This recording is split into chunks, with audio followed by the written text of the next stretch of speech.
صبر ایک ایسا پہلوان ہے جو سب آفات کو پچھاڑ ڈالتا ہے۔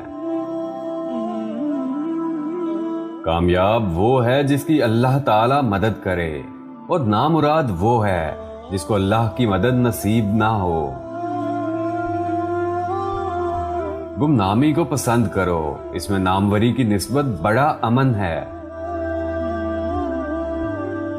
حرص و ہوا کا نتیجہ اللہ تعالیٰ اور اس کے بندوں کے ہاں محض رسوائی پانا ہے۔ تکبر یہ ہے کہ عزت صرف اپنی ذات کے لیے حاصل کی جائے اور اپنی ذات میں صرف کی جائے۔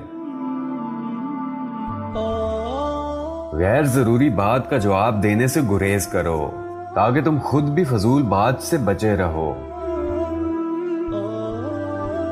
دوسروں پر ہر دم نیک گمان رکھو اور اپنے نفس پر ہمیشہ بد ظن رکھو۔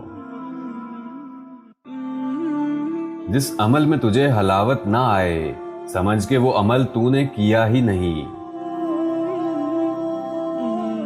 اللہ تعالیٰ اور رسول صلی اللہ علیہ وسلم کی محبت فکر و فاقہ میں ملی جلی ہوتی ہے۔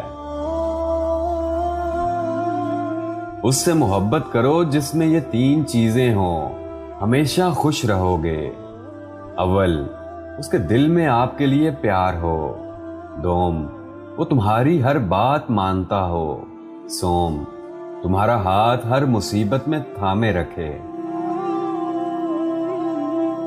جو بندہ آسودہ حال ہمسائے سے حسد کرتا ہے وہ اللہ تعالیٰ کی حکمت و دانش کا منکر ہے۔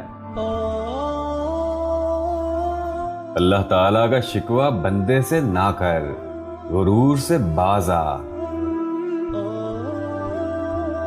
مسلمانی کا ایسا دعویٰ فضول ہے کہ تمہارا ہمسایہ بھوکا رہے اور تم پیٹ بھر کر کھانا کھاؤ۔